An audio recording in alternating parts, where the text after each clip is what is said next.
Well, we got to go back to the well here because they keep giving us more reasons to challenge the question, who is the dumbest Democrat out there? Our friend Scott Jennings is actually considering maybe a March Madness bracketology thing. We'll get to it, and you can decide who is the dumbest of them all. Plus, one guy who isn't dumb at all is Stephen Miller. You've got to see him take down Casey Hunt and CNN and really expose not just their ignorance about news and the issues that they claim to report about, but also their intention not to inform their viewers, but actually to debate people from the Trump White House. It's a stunning example. Also, Tim Burchett lays into CNN himself, and you'll see every bit of that. And are you ready for the woke ABCs? As the teachers union screams about the end of the Department of Education, well, they gave us an exact reason why it's got to go. All of that and more coming up right now. We're brought to you by Birch Gold. My name's Larry O'Connor, and you can call me Larry.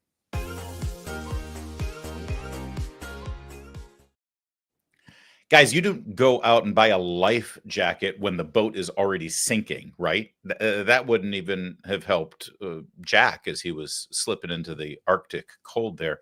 There was definitely room on that door, right? I mean, we all know that she basically killed Jack. It was awful. In fact, when they hit that iceberg, I sort of knew that most of the people on that ship were going to die. I don't mean to spoil it for you if you haven't. Should I go on with the Birch Gold thing? Okay. You don't buy gold when the economy has already collapsed either. Clearly, others are heeding this advice. Gold just hit all-time highs in the first part of 2025, and it's not too late for you too. Promise you. We haven't hit the iceberg just yet. The company you should contact to help you diversify into physical gold is Birch Gold. Birch Gold specializes in helping you convert an existing IRA or 401k into a tax-sheltered IRA in physical gold. And there's no money out of pocket for you. Listen to this 5-star review. Knowledgeable, helpful, non-pressure. See, that's what you get with Birch Gold. That's why I've endorsed them for so long. Get your free info kit on gold right now by texting my name, Larry, L-A-R-R-Y, to the number below, 989898. Couldn't be simpler. L-A-R-R-Y, Larry. Just text that to 989898. What are you going to get next? Not a hard sell, not any pressure tactics. It's not the boiler room here. You're going to get information. Who doesn't want information? You'll get a free info kit on gold, and you'll be able to use that to make wise decisions for yourself. So text my name, Larry, to 989898 and protect your future today with gold. Birch Gold. Well, we asked a while back who was the stupidest Democrat, and well, we've got new contenders. So we feel like we need to revisit this issue so that you can vote and let us know down below in the chat or in the comments, because as things continue to do well for Donald Trump and Republicans, as things continue to do well for the country and the citizens here, as we get the border secure, as we get egg prices down, as we start deporting murderers and gang members, well, see, that's all good news for us. It's bad news for Democrats. They're in total chaos right now, and that makes them even more desperate. So let's turn to our buddy Scott Jennings, who last night came up with a brilliant idea on how we can sort of rank these stupid woke monsters out of the Democrat Party and maybe put them in competition with each other. What we need, with apologies to Joe Lenardi, a wokeatology bracket. Oh, Lord. To assess the most unhinged Democrats trying to take over the Democratic Party right now. I've got my number one seeds. We got Jasmine Crockett. We got AOC. We got Ilhan Omar. Now, the fourth one I'm undecided about. I'm tempted to give it to Chris Murphy because he's just really picked up his game in the last two to 3 weeks. But I really think we need a bracket to see which of these crazy Dems is going to ultimately take control of this party and bring its approval ratings from 29 to even lower depths. That's my hope for a term. I think those woke Democrats would probably put you a number one on their brackets of Trump apologists. 100%. He's the number one seed. Topic here. We were laughing, and then you just. We can always count on Scott Jennings to bring it back. Who's going to win? Politics. Jasmine. I think it's very interesting. I wouldn't want to play her in. I wouldn't want to play Chris Jasmine Murphy up there. That's interesting. Wow, thank you, Newsbusters, for the clip. Can I just tell you, this is everything you need to know about the climate over there, not just on CNN, but in Washington, D.C. right now between Republicans and Democrats. That's, I feel the struggle, Anna Navarro. All right, well, let's take Scott Jennings' advice here and actually start pitting these woke Dems against each other. Let's get our brackets ready, and we'll begin with, who did he say? Oh, yeah, Jasmine Crockett. Okay, Jasmine. Now, these clips are all taken from just the last day or so with these people. Let's see how they've been performing. There's so much more that brings us together than separates us, right? And so get out of the cultural stuff, right? Because guess what? It's not the trans people that made you lose your job right now if you're without a job. It's not the trans people that somehow started a tariff war with Mexico or China or Canada. It's not the trans people that were out there taking away the Department of Education. So now if you were going to pay for your kiddo to go to school by using loans, those loans may not be available. It's not the trans people that they went out blaming for everything that was bad. It's also not the immigrants that they went out blaming everything on. And it's definitely not the Black folk. Black people, especially Black women, are still putting our bodies on the front lines in the fight for an America that will continue to kick us no matter what we do. Boy, she is brilliant. And that right there, that is a winning message. I'll tell you what, I'm ready to donate to her political campaigns right now. Jasmine Crockett for president. Go out there and explain how no matter how hard Black women work in this country, they're still going to get kicked in the butt by our racist country. That is a winning message, my friend.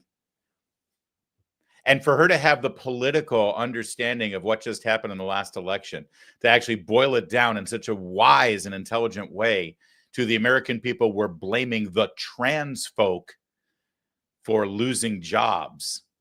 Okay, Jasmine, stick with that. Honestly, I don't want to correct the record in any way whatsoever. I just want her words to stand where they are because I don't want her to change or get smarter in any way whatsoever.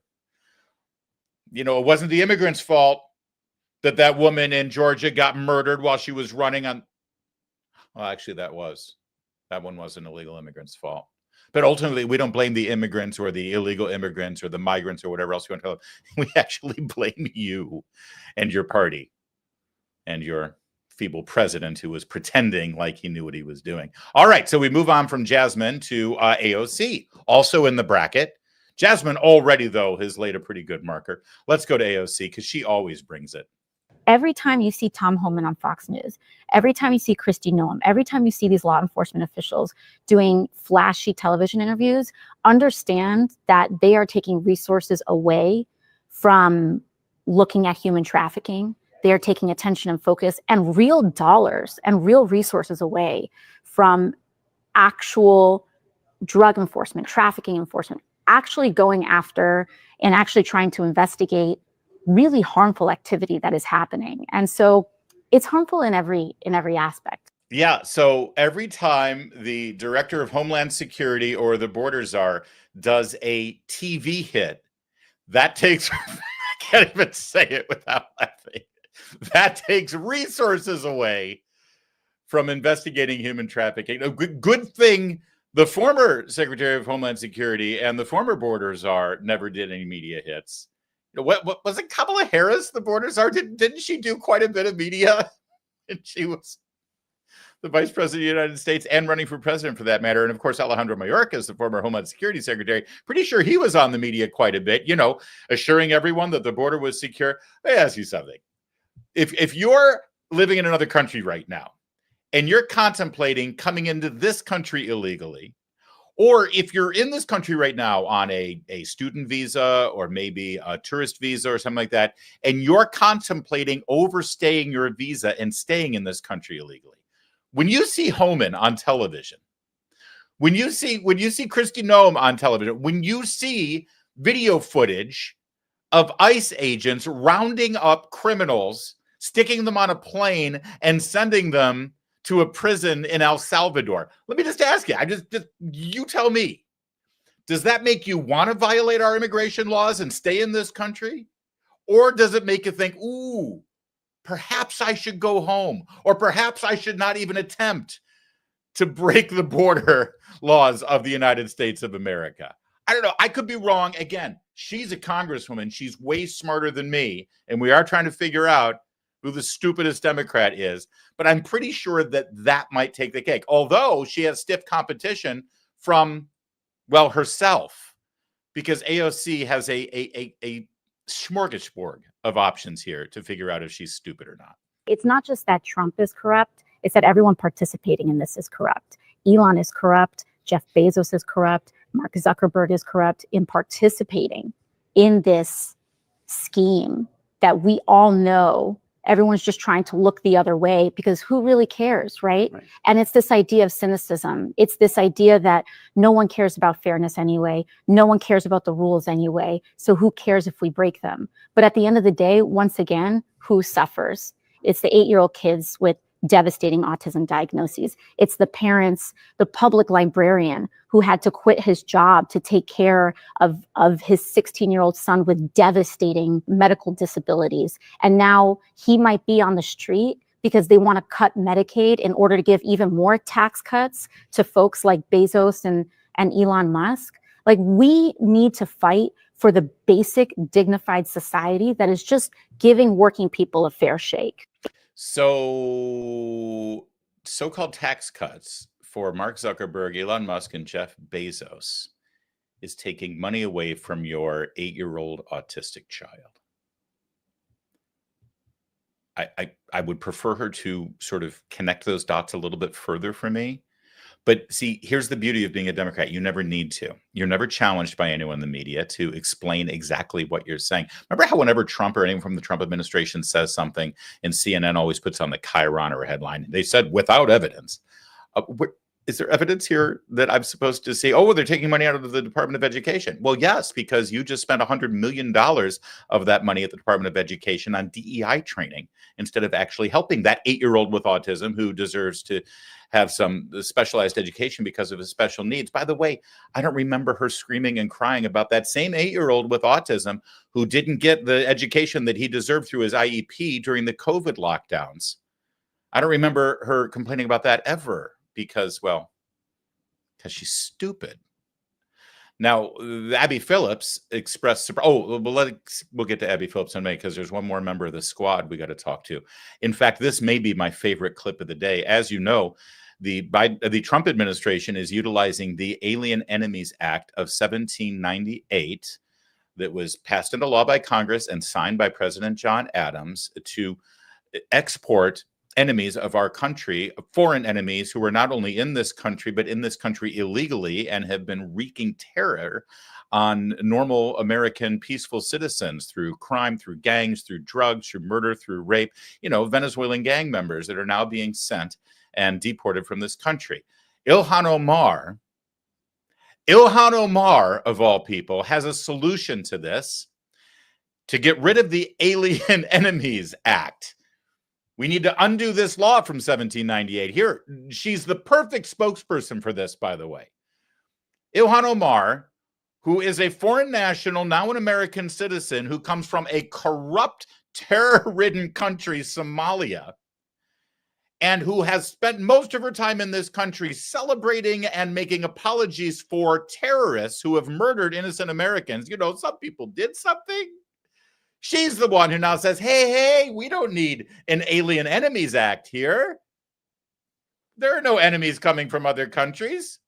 It is hard to imagine anything more un-American than that. The Trump administration's immigration policy is a threat to immigrants like criminals. America is too great to fall prey to Donald Trump's anti-immigrant agenda. We need to restore basic humanity to our immigration system, and that starts with repealing the Alien Enemies Act of 1798 with Our Neighbors Not Enemies Act. Together, we will end this xenophobic law once and for all. Listen, I want to give her some credit because most Democrats, and especially people in the media, suggest that this law is invalid and can't be invoked, shouldn't be invoked to deport enemies of this country. At least she recognizes that the law is valid and in force, and now she's, suggesting that we overturned the law. I could be wrong, Democrats, don't want to give you any advice, but of all the people you've got in your, 428-person caucus there in the House of Representatives, this might not be the best spokesperson to promote the idea of doing away with the Alien Enemies Act. Again, you do your messaging and your imaging yourself. But of all the people in Congress to say there are no enemies out there, everything is fine, we don't need this law anymore, let everyone from other countries come in. Maybe she's not the best. Maybe she's not the best spokesperson. All right, so Abby Phillips suggested that she was surprised that Chris Murphy was on the list. And just so you know, the media is lining up right now. Have you seen Chris Murphy from Connecticut, this senator from Connecticut? He's been everywhere, right? He does media all over the place. Here, let me just show you who he is. It's that guy right there. You've seen him everywhere. You probably haven't seen him at all in your entire lifetime until about 4 weeks ago, and now he's everywhere. It's because the media is rallying behind him, thinking that he's going to be their next nominee for president. That's one reason why he's everywhere in the media. I'll tell you the other reason in just a sec. But Abby Phillips was surprised. Chris Murphy, what? He's not stupid. He's very smart. Everyone in Washington, D.C. and in New York have convinced themselves that this guy is really, really smart. So let's take a look at Chris Murphy and let's see how smart he is. This was a rally when they were trying to save USAID. Remember, we got to have USAID because they give money to Iraq to make a $50 million Sesame Street or something, and transgender education in Peru, or circumcision policies in Madagascar, you know, stuff like that, right? But we need it because they're curing diseases. All the things that they told us USAID did, right? It was all charitable causes, really important stuff. Well, listen to Chris Murphy sort of give away the store here. So Elon Musk has been floating all sorts of awful. Whoop. Senator from Connecticut, Senator Chris Murphy. So Elon Musk has been floating all sorts of awful, terrible conspiracy theories about what happens at USAID. Let's make it very clear that every single day, America is safer because of what happens at USAID. USAID fights terrorist groups all across this world, making sure that we address the underlying causes for a retreat to terrorism. USAID. Hold on. So just so you know, we were told that USAID is an aid agency. They're there to promote American values and to just help people who are downtrodden and in need of support and special grants for their hospitals and their doctors' bills and things like that. But they are in no way some sort of subterfuge CIA agency that's under the cloak of, you know, unaccountability without any oversight. No. They're not engaging in any sort of, you know, spycraft or any sort of, you know, covert military activities. He just said they fight terrorists. He just said it out loud. Which is sort of giving away the story. Wait, no, but he's got more. Hold on. He chases China all around the world, making sure that China doesn't monopolize contracts for critical minerals and port infrastructure all around the world.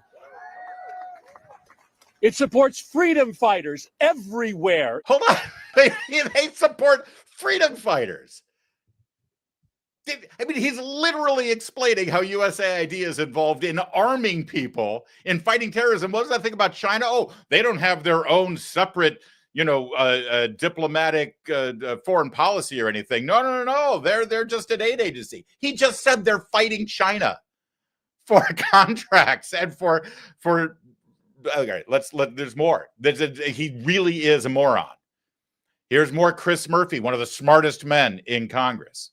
Our new NBC News poll, as you just saw, shows the Democratic Party at an all-time low approval rating. Why do you think Democrats are failing to connect with Americans at this critical moment of urgency, which you described? Well, it's what I just talked about. I mean, I think Americans want the Democratic Party to stand up and fight and to take risks. Listen, I understand that had we gone into a shutdown, even for a handful of days, it would have been difficult, but it would have sent a message that the Democratic Party is not going to be bullied by Donald Trump. We are not going to let them write spending bills unilaterally that cut programs for people we care about, that give the president new and extraordinary power. I think Democrats in this country, but I think the broad middle of the public as well, want to see our party fighting in exceptional ways. That is the conversation that has to happen inside of the Democratic Party, inside our caucus. And if we don't get that right, if we continue to work with Republicans, if we continue to hand Donald Trump more power, we are going to lose our democracy. Okay, so the American people, Democrats, and the center right, the center of America, the population that just voted for Donald Trump to be president of the United States and confirmed a majority in the House of Representatives for Republicans and gave the Republicans 3 additional seats in the Senate, putting his party now in the minority in the Senate.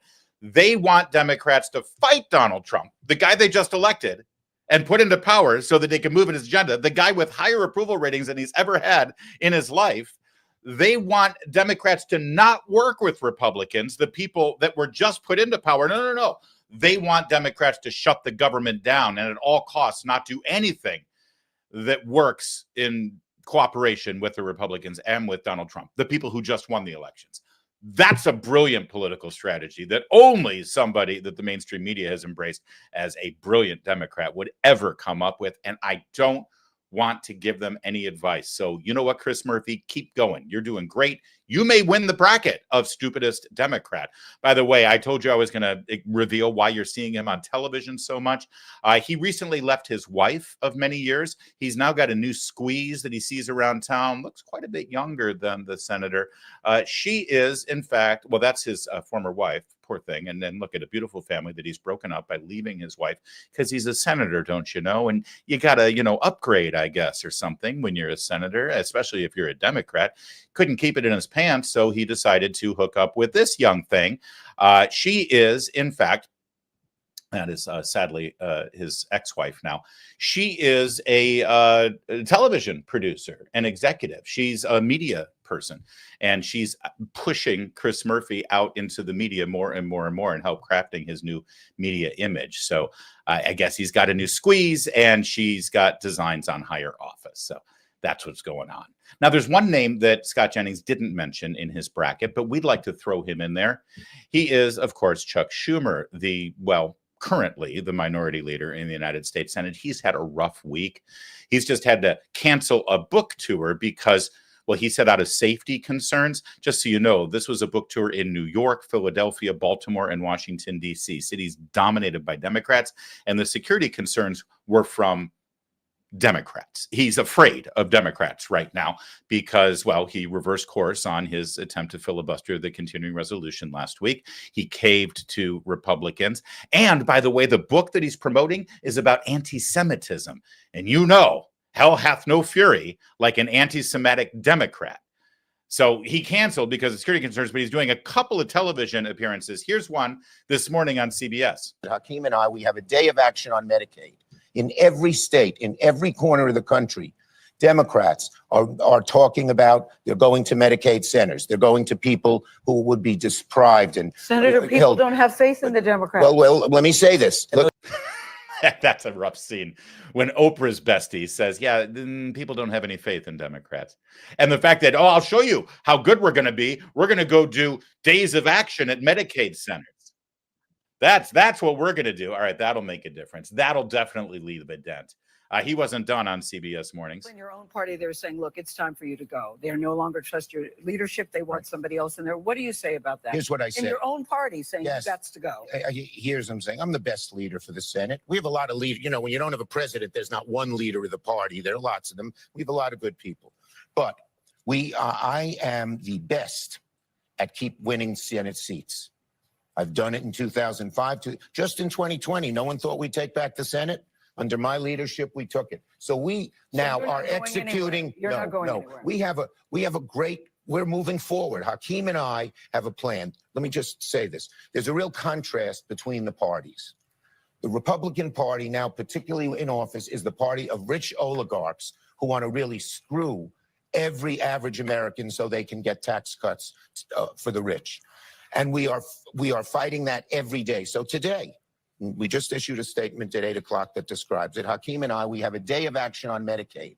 In every state, in every corner of the country, Democrats are talking about they're going to Medicaid centers. They're going to people who would be deprived and Senator, people killed. don't have faith in the Democrats. Well, let me say this. And those average Americans. And we're going to do this day in, day out on issues. Why are they doing tariffs and raising your cost $2,000? It's beginning to work. Why are they taking away Fannie and Freddie and raising your housing costs dramatically?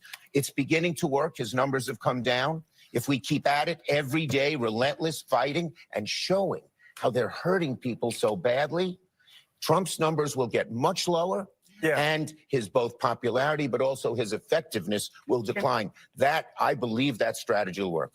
It's kind of sad, actually. It's sort of pathetic and desperate. And again, I don't want Chuck Schumer to go anywhere, so keep going. But he is clueless. He is not reading the room, and he doesn't recognize that time has passed him by at this point. But he keeps repeating the same old talking points. In fact, he went 2 blocks away to show up on The View about 2 hours later. And, well, see if this is familiar to you. So a lot of people responded to the anguish. I appreciate it. I wake up 3 a.m. sometimes, so worried about the future of the country under these oligarchs or or whatever, or, oligarchs, I guess. Yes. And yeah, he wanted to say kleptocrats, but he realized that sounded way too much like Democrats. So he stuck with oligarchs because that's the talking point that he repeated over there. What was that? He wakes up at 3 a.m. thinking about Elon Musk. Elon Musk has got to be loving this.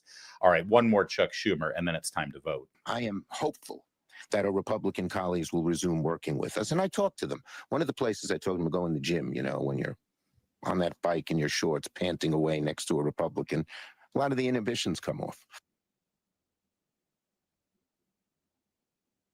I really wish none of us have that image in our minds now. Can we take back the last 5 seconds of our lives, please? What is going on here? What kind of moron thinks that that's a good talking point? Oh, trust me, everything's fine. Republicans are going to work for me. After all, I sweat on the exercise bike with them, and all my inhibitions come off. All right. Well, it's time for you to vote. We laid out the bracket for it. Yes. Can we do one more Schumer clip that I just sent you? You got another one? Oh, absolutely. Oh, I love that Schumer is on this little publicity tour where he feels like he's safe and he can, really speak his mind. All right. More on The View. Here's Chuck Schumer. You know what their attitude is? I made my money all by myself. How dare your government take my money from me? I don't want to pay taxes. Or I built my company with my bare hands. How dare your government tell me how I should treat my customers, my the land and water that I own, or my employees. They hate government. Government's a barrier to people, a barrier to stop them from doing things. They want to destroy it. We are not letting them do it, and we're united. Okay. That is the worst possible message the Democrats could have right now. Do you realize one of the biggest problems they had in the last election was small business owners? And I want Chuck Schumer and every single one of these woke Democrats, these stupid morons. I'm sorry, I don't like people calling people names, but they've earned it. I want each one of them to be on television every single day saying, mocking them, mocking small business owners and saying, oh, you think you built that business? You would be nothing without us. You need us. You need Democrats in charge because we made everything so great up until now. Oh, poor Chuck. Like I said, it's sad at this point. It's very sad, but it's time for you to vote. Let's get right to it. Let us know. We've laid out basically one bracket. I have a feeling that we could do like the full 64 teams, but who is the stupidest Democrat as of now? You got Jasmine, you got AOC, you got Ilhan Omar calling for the end of the Alien Enemies Act. You've got Chris Murphy, and we threw Chuck Schumer there in as well. Who do you want to see more from right now to help promote the American and Republican cause? Vote now, and we'll let you know who won. All right.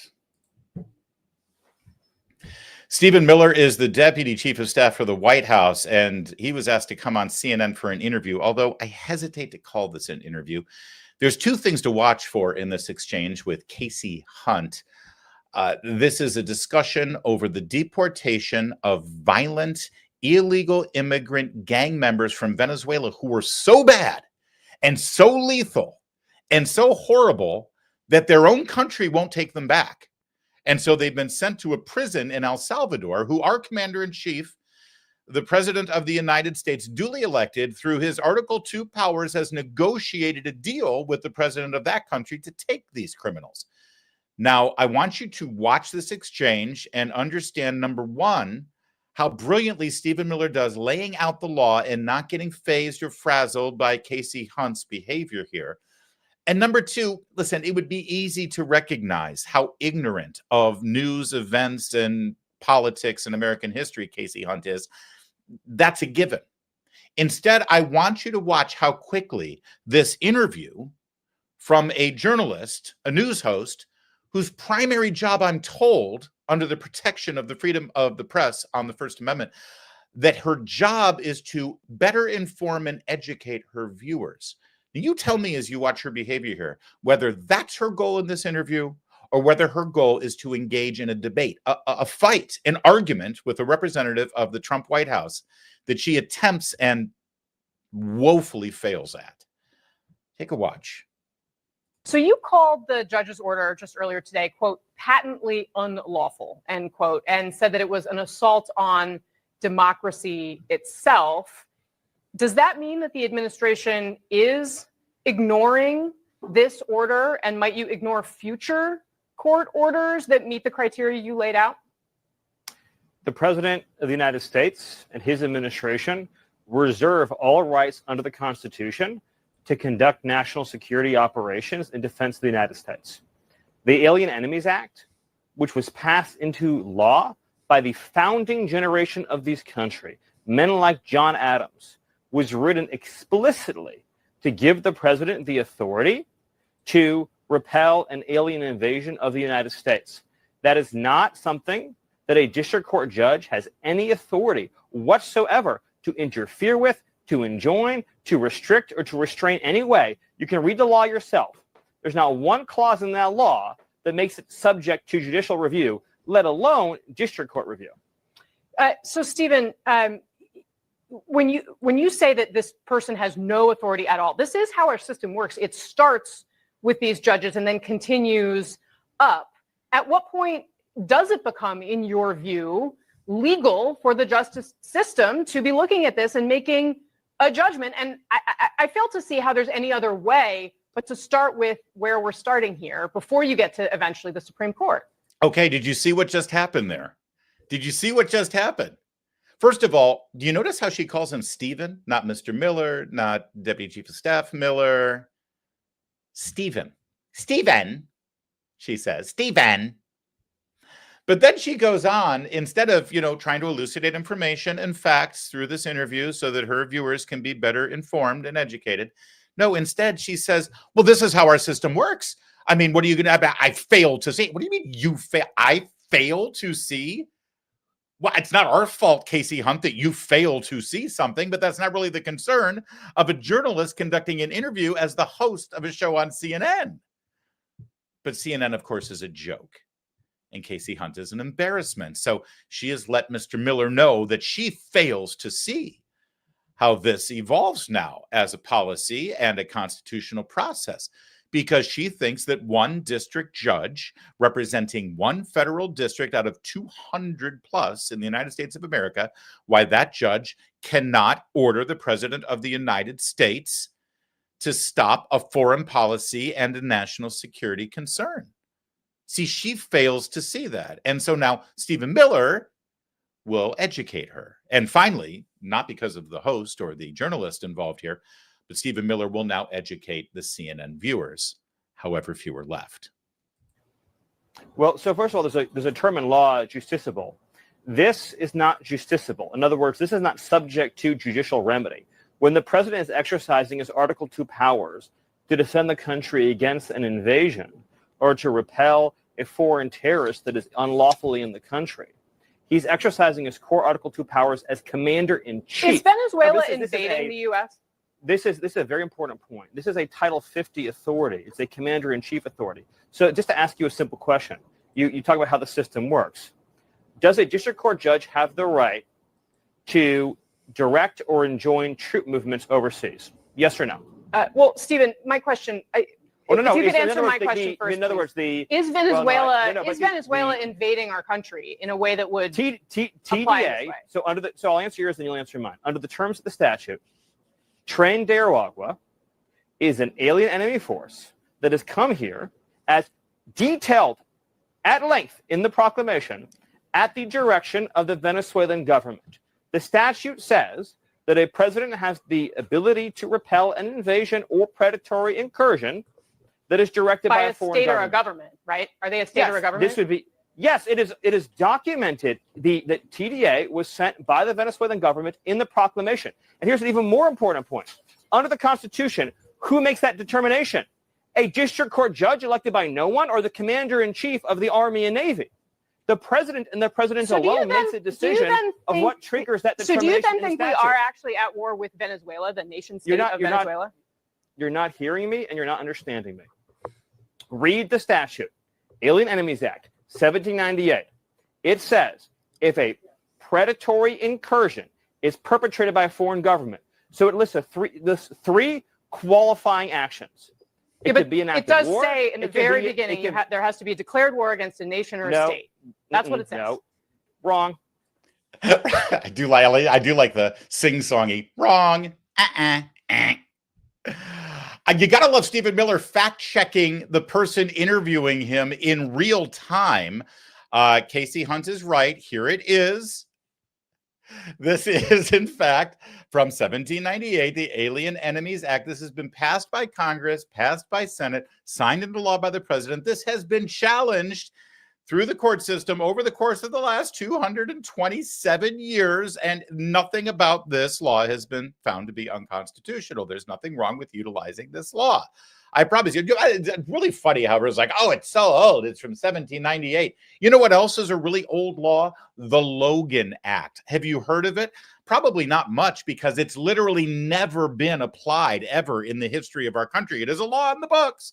The Logan Act, it's never been used. It says that an individual is not allowed to conduct their own foreign policy outside of the president of the United States. It was last invoked, not actually legally invoked, but it was dangled as a potential crime when James Comey and the Justice Department under Loretta Scott, oh crap, who was the next, the Attorney General under Barack Obama. They used it as a threat against incoming National Security Advisor Mike Flynn in the first Trump administration, remember? Because he had a conversation with the Russian ambassador. What?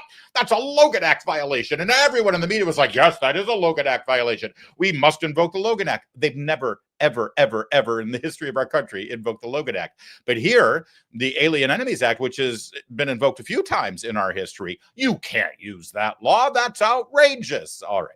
Well, let's read it. Being enacted by the Senate of the House of Representatives of the United States of America and Congress assembled, that whenever there shall be a declared war between the United States and any foreign nation or government, or an invasion or predatory incursion shall be perpetrated, attempted, or threatened against the territory of the United States by any foreign nation or government.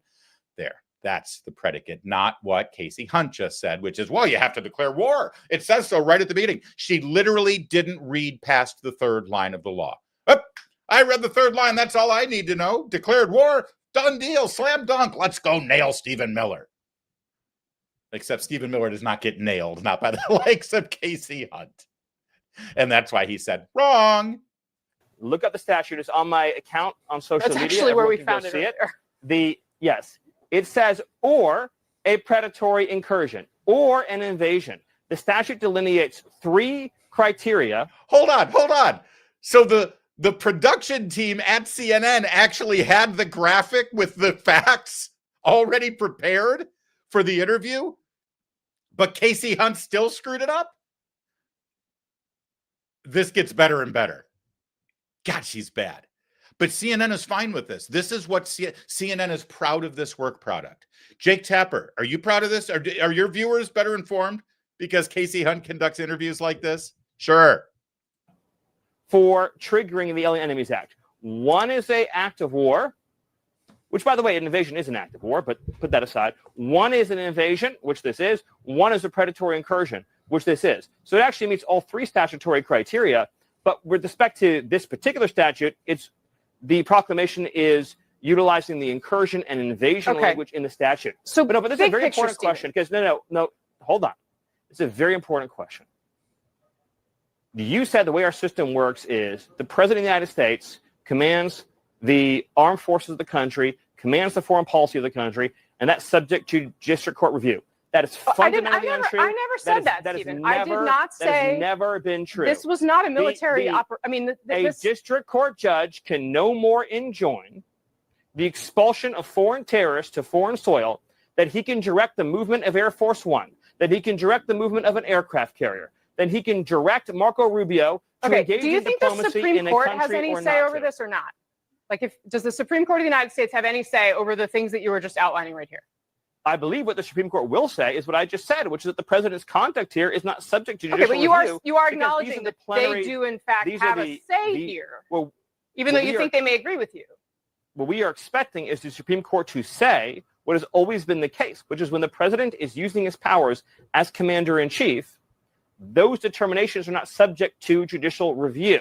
In other words, the president's designation of Tren Darwagwa as a foreign terrorist organization and as an alien enemy are part of his inherent plenary authority. There is no way. At what point in the there is system, no way. Stephen, How are you do going the to courts expel? gain Hold on. power? How are you going to expel illegal alien invaders from our country who are raping little girls, who are murdering little girls, if each and every deportation has to be adjudicated in a district court judge? And that means you have no country. It means you have no sovereignty. It means you have no future. It is fundamentally incompatible to have a country and have individual expulsions adjudicated by a single district court judge. I'm just trying to figure It out is at what point in the impossible. system do you, because what does the Trump administration believe? Because we do have separation of powers in this country. I hear what you're saying. Yes, you're saying the separation of district powers. court does This not is the have judiciary authority. interfering Stephen, in let me finish. the executive function. Let me That is the finish. separation Okay. of power. That is the Did separation you of power. ignore the judge's order here because you thought you could? So the judge's order and the actions taken by the Departments of Defense, Justice, and Homeland Security are not in conflict. And the Department of Justice has been clear that they are not in conflict. But So I'm you making a think more that you did fundamental go point. along with the order that the judge put out? You do not think that the Trump administration As the- defied this order? As the Justice Department said, there is no conflict between the judge's order and the actions taken by the departments I just listed. But I'm making a deeper and more fundamental point. Yeah. The district so, court yeah, I mean, if you has don't have no to follow it, why ability. didn't you? The district court has no ability to in any way restrain the president's authorities under the Alien Enemies Act or his ability to conduct the foreign affairs of the United States. Let me paint a picture for you. President Trump and Secretary of State Marco Rubio had engaged in intensive diplomacy to obtain a bilateral security agreement with the nation of El Salvador. If a district court judge can again- join that bilateral security agreement, Again, then we do not I have get a it. Stephen, democracy. you've made your argument. We do not I have got a it. foreign policy. We've heard you say this. Did you ignore? Did the administration ignore the order from the district judge? It's a simple question. I've answered, and I've answered it. I've answered it because the Department of Justice has made a filing in the court. But let me make another point. The judge in this case put the lives of every single person on those aircraft at risk. Did he know how much fuel was in those planes? Did he know the flight conditions? Did he know the weather conditions? Did he know how many crew hours? Did he know the need for crew rest? Did he know any of that? No. This judge violated the law. He violated the Constitution. So do he you defied think that the the system White of government that House we is have above in this the federal country. courts? Because that does seem And to by be the what way, you're arguing. These same district court judges didn't do a damn thing to stop Joe Biden from flooding this nation with millions of illegal aliens. These district court judges didn't issue any injunctions to save the lives of Jocelyn Is the Nungary White or House Laken above Riley or the anyone federal else. courts? Is that what you're saying? What I'm saying is that what you said, there's a separation of powers. The judiciary exercises judgment and relief. I don't speak for the White House. You are here to speak I will for do. You're here to speak for Then the I White will- House. then I will I wa- just I want will you to walk you answer through that it. one simple question. I okay? am. Ready? Here we go. Under a proper reading of the Constitution, district court judges provide relief to individual plaintiffs seeking relief. District court judges do not have the authority, as a general matter, to enjoin the functioning of the executive branch. But their authority is at its lowest point when the president is exercising his powers as commander-in-chief. And I asked you a question, you never answered it. Can a judge enjoin troop movements overseas? Can a district court judge enjoin troop movements overseas? Stephen, yes or no? I am not going to get into the Just say no, this, and then you'll know that I'm right. This is a Just separate say no, question, and you'll know that I'm Stephen. right. Okay, we're not No, talking it's about not. other Because troops the overseas. president. I need to ask you about It's something not. else. The that's president important. issued a proclamation delineating in detail how the Venezuelan regime sent this gang, this terrorist organization, to our shores. And by the way, and I love being here, but all the outrage that we are seeing from the Democrat Party and from the corporate media. It goes on, but I think we've seen enough, and I want to end with Stephen's smile there. God, that was cathartic, and that was beautiful, and that was great to watch. And again, not only did he lay out the policy and lay out the constitutional principles behind what's really at play here, but he also exposed Casey Hunt and CNN for exactly who they are. How can Casey Hunt finish that segment and say, yeah, that's what I went to journalism school for, feeling great right now? How do any of her colleagues watch this and feel proud of that? Again, her job was not to try to advance conversation or maybe make things a little bit clearer for the audience. No, you saw how she approached this job. It was to be argumentative and fight with Stephen Miller because, of course, she doesn't agree with the policy. That's really the original sin in all of this, is that she's got a stake in this game. She's trying to fight Stephen Miller, not because she thinks she'll go viral and that'll get her a better contract at CNN. It might. No, it's because she wants to win because she thinks they're wrong. In fact, she thinks they're evil.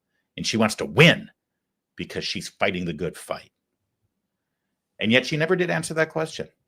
Can a judge order the president of the United States with regard to troop movements overseas? And if the answer is no, then please explain how a judge can tell the president who or who he can't designate as a terror organization.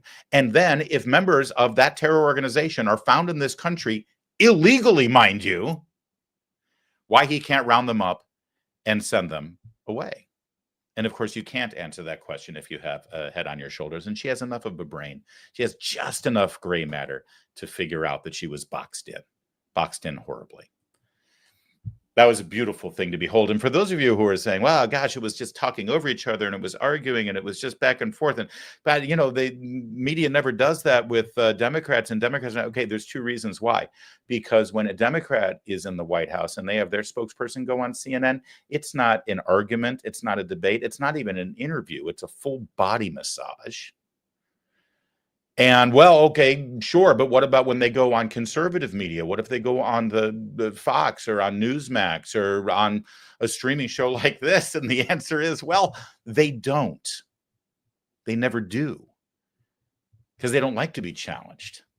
Mostly because they're not used to it and they don't know how to engage in a debate because, well, all through school and college and university and the non-government organizations or the think tanks that they've worked at and the political entities they've worked at, they've been surrounded in a bubble by people who all agree with them, number one. And number two, well, the fact of the matter is their ideas, their policies, their procedures, their arguments, their vision can't stand up to scrutiny. It's hard to defend the indefensible.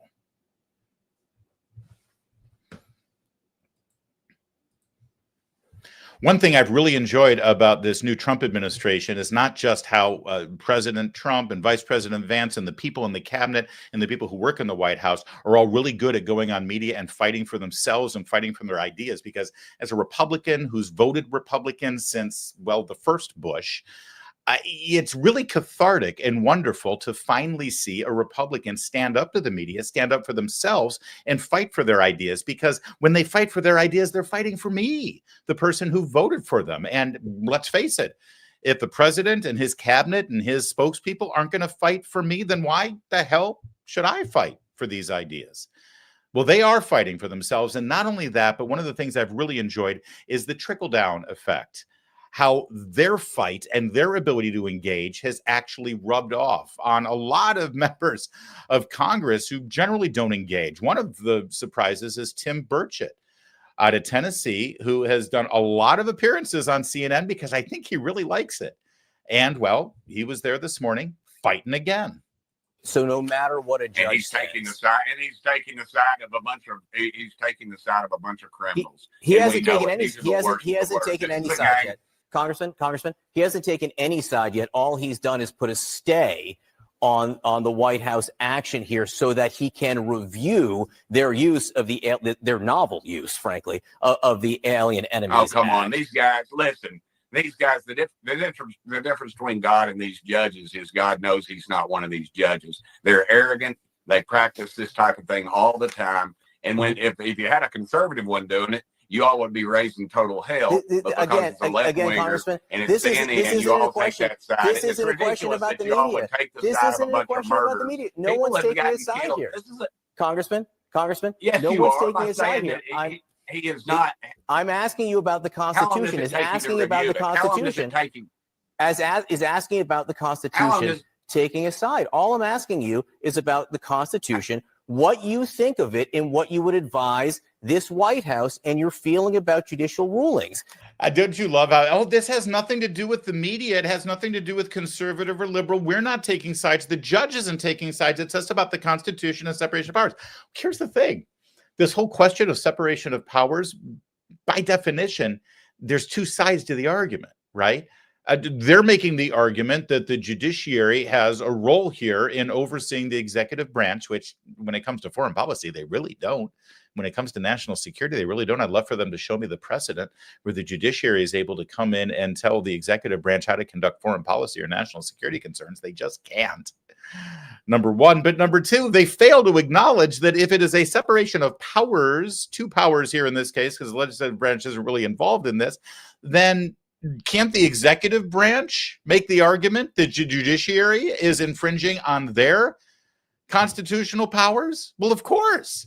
But this guy sort of tried to be so, above it all. Oh, no. Oh, we're not taking sides here. This isn't a media question. We'd be doing the same thing if this had to do with a Democrat White House. Really?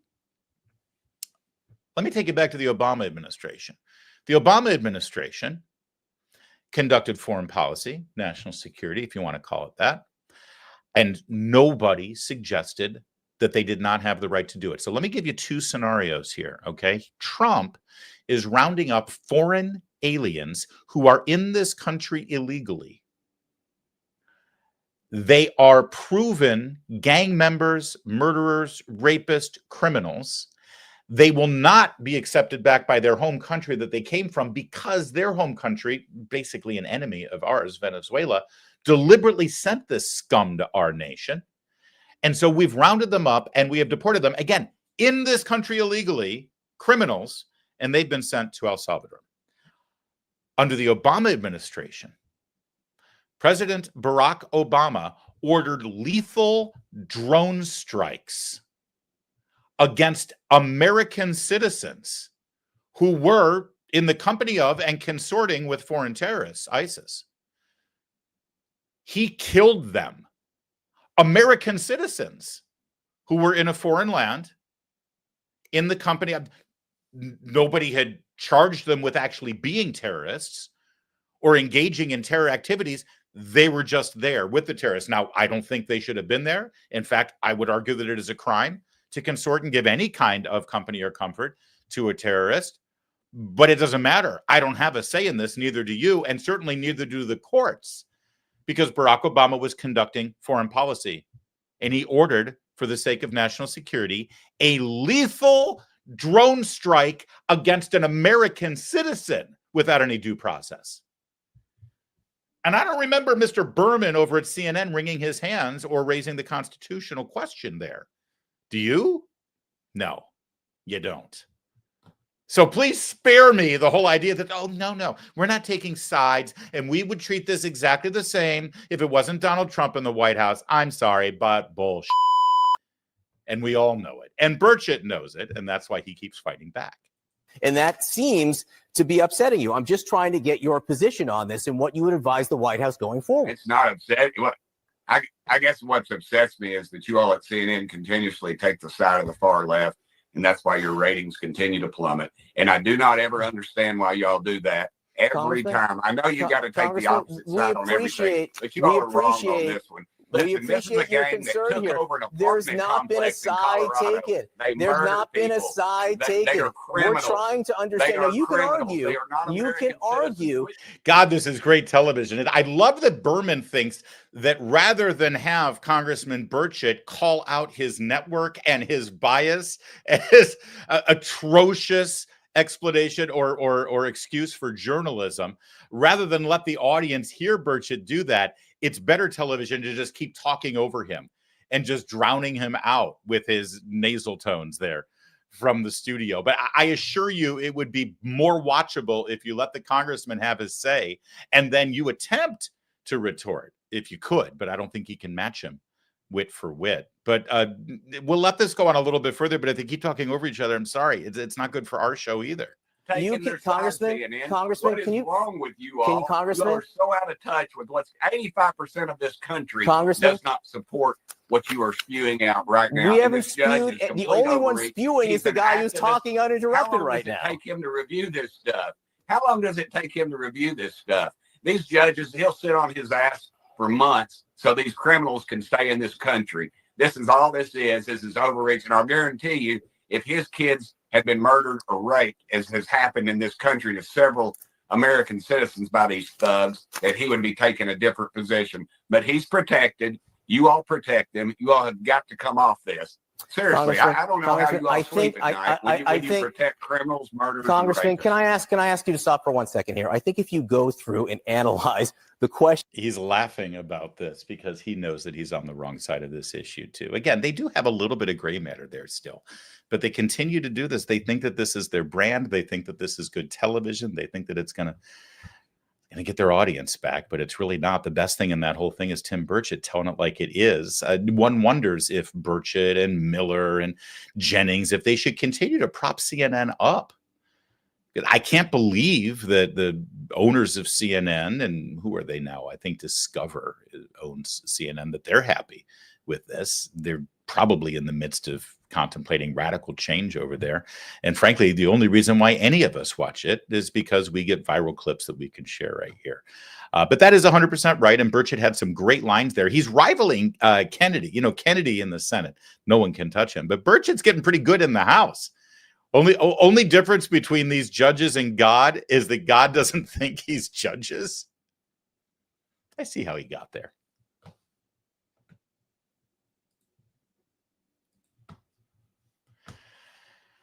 As the Trump administration dismantles the Department of Education, people are wringing their hands, they're screaming, they're crying, they're saying that children can't be educated anymore and that teachers are going to go without any kind of pay or anything. And that's not the case at all. In fact, there's probably going to be more money for education at the end of the day after cutting out the middleman and sending money to the state. But understand what that money was buying, okay? You talk about teachers, well, most of the time that means give outs, handouts, and big packages of dollar bills to the teachers' unions.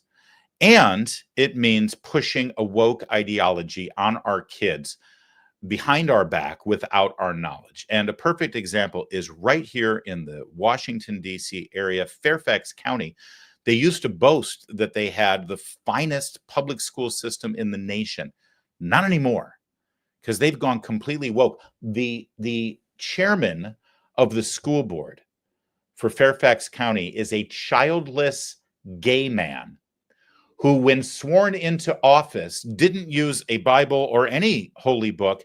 He swore in on a stack of kiddie porn that he vowed to keep in the libraries so that our children could be exposed to it.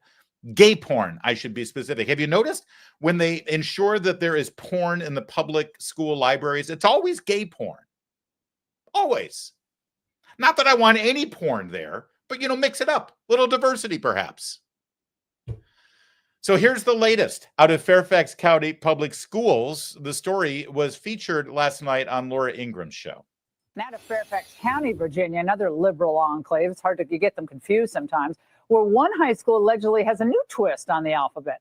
According to the mom of a sophomore, West Springfield High School has a Women's History Month display called The ABCs to Me, where A no longer stands for apple. Now A is for abortion.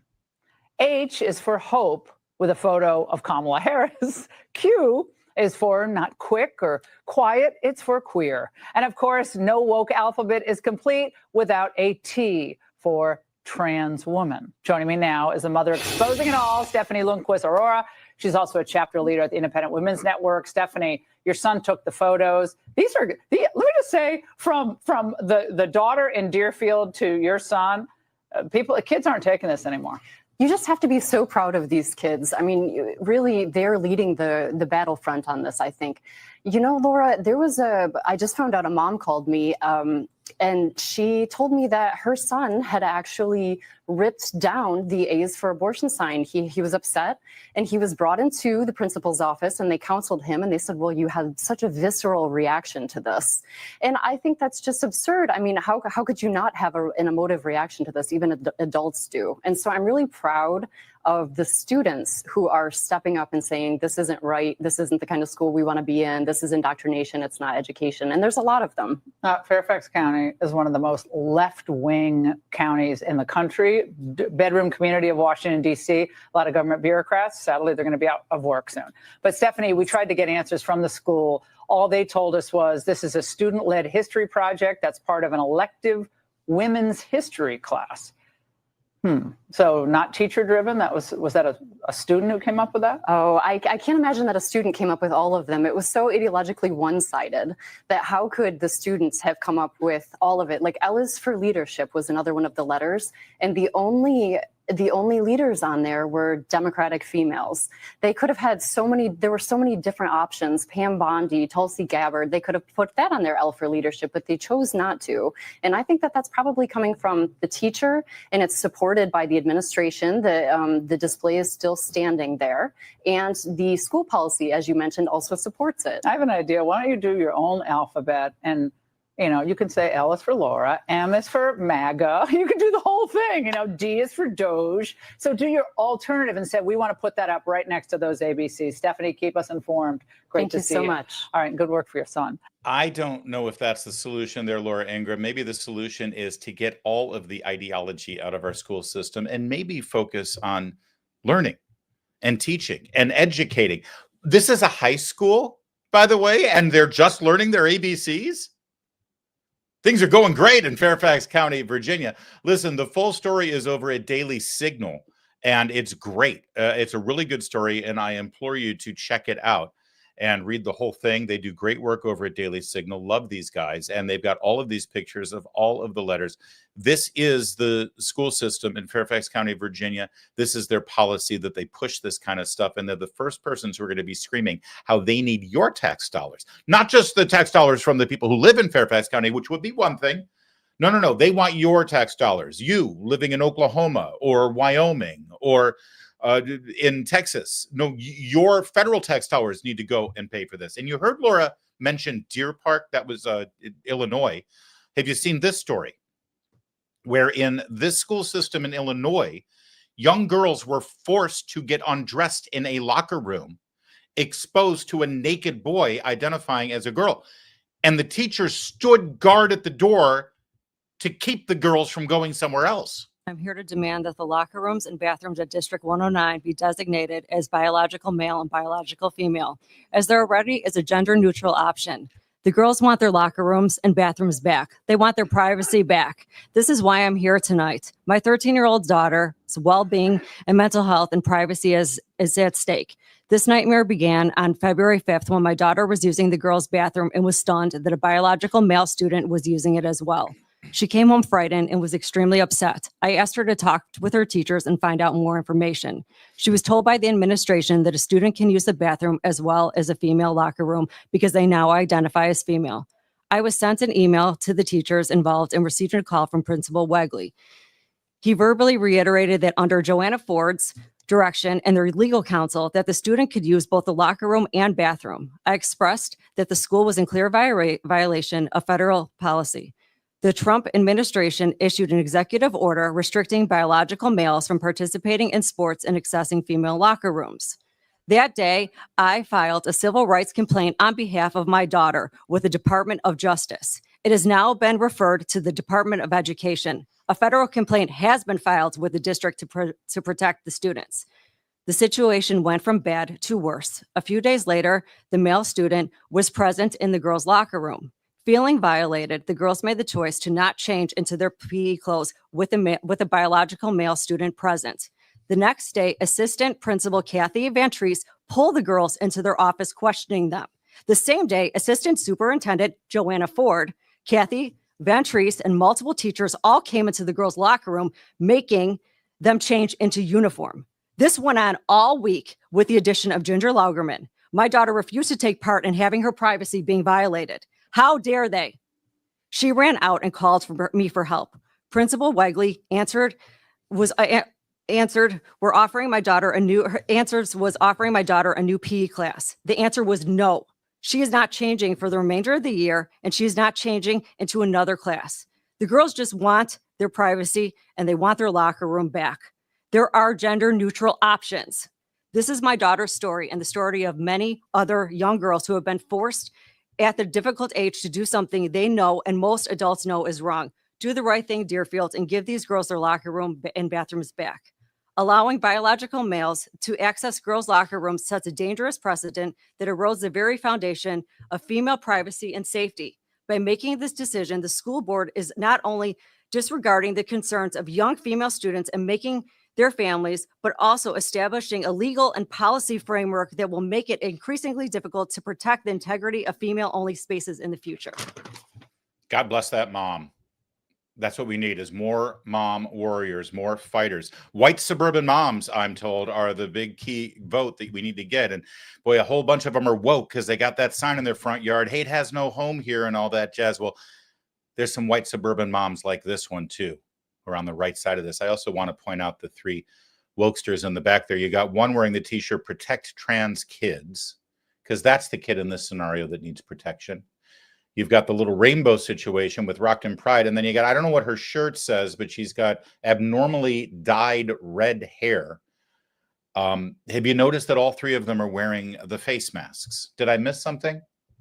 Is there a new pandemic, or is it just in the Deerfield, Illinois area that we've got some sort of virus? Oh, it is a virus. It's the woke mind virus. So you got Fairfax, Virginia with their A is for abortion and Q is for queer in their high school. And then you've got these poor girls who were forced by their teachers and their administrators to take off their clothes in front of a biological male who is now identifying as a trans girl. And it just brings us back to one more truth that we try to relay to you as often as possible here. Listen, Trump and the Republicans won the last election. It was great, and it was a huge victory. And Trump's been able to do quite a bit through executive order and hopefully backed up with some legislation here coming up. But it's not over.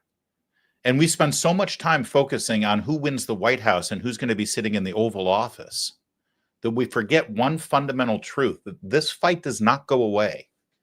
And frankly, the people in the elections that don't get much attention have more of an influence and impact on your life and on your kids' life than who's sitting in the White House. I don't know why we spend so much money. And so we're already talking about the 2028 presidential election right now. We spend so much energy and so much focus and so much media hype on that election. And when was the last time? Can you name one person on your local school board? And I ask you, when you look at stories like this, who has a bigger impact on your child's life, on your life, in your neighborhood?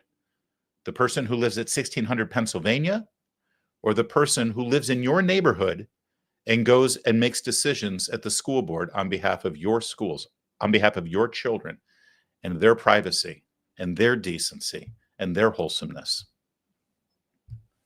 This is why the fight continues and why we need to be engaged, because ultimately what happens in your house is always going to be more important than what happens in the White House. And if you don't know one person sitting on your local school board right now, maybe that's a sign that it should be you. All right. We did it. Hey, thanks, guys. Hey, Susan Shellett with €11 coming there from the Netherlands. Highlight of my day. Oh, thank you. Thanks, Larry and Kevin. Yeah, we should thank Kevin more often. Last super chat probably failed. Here's a new one. Yeah, this is the only one we got, I think. I use your show to counter the EU propaganda machine. Oh, man, things are rough at the EU. Didn't you have like a French member of the parliament say that they wanted to bring back the Statue of Liberty? I love that story. I'm just curious. This guy who is an admitted socialist from France, right? At least over there in Europe, Susan, I got to hand it to you. At least your socialists don't hide behind euphemisms like Democrats. We're here for the workers and working people. No. Your socialists at least admit that they're socialists. There's still a little bit of a stigma here in America. So this guy from France says that we shouldn't have the Statue of Liberty anymore, and he wants it back because we no longer exemplify the virtues and principles that the Statue of Liberty was supposed to represent, which was freedom and liberty and hope and opportunity. And that may be the case. But I think if you make that charge against America, you need to point out what country out there on this planet does better represent those things. I'm just curious, where would you put the statue? Where should it live if it doesn't live in America? And whatever country you decide has more freedom, more opportunity, and represents liberty more than America, whatever that country is, I have a question for you. Why aren't all these illegal immigrants going there? That's what I thought. Thank you, Susan. Really appreciate it. Oh, another one from Susan. Thank you for that 11 euros. That's 22 euro. Christian doctrine wasn't allowed at schools because it wasn't scientific. So why now transgender ideology should be taught? Yeah, good question. The hypocrisy is beyond belief. Trust the science, Susan. Trust the science. By the way, I think there's more scientific validity to a lot of Christian faith than anything else. You know, the guy who came up with the Big Bang Theory was, in fact, a Catholic priest. I take the backseat to no one when it comes to my Christianity and science. Thank you, Susan. God bless you. And Richard Murray for $10. What, you couldn't spare a euro, Richard? No, thank you, Richard, for the $10 super chat. The DOE budget should be turned into block grants that only requires the states to switch to a voucher system. Oh, I would love to add those strings. Yeah, don't worry, states. We're going to continue. You're going to keep getting the money from the federal government. We're just knocking out the Department of Education. So you don't have to worry about all those nasty little strings that were attached, except for this one string. Call it a rope. Call it a lifeline. You need to allow for vouchers. You pass a law allowing for vouchers and school choice in your state, and you can have your big payday from the federal government. Beautiful, Richard.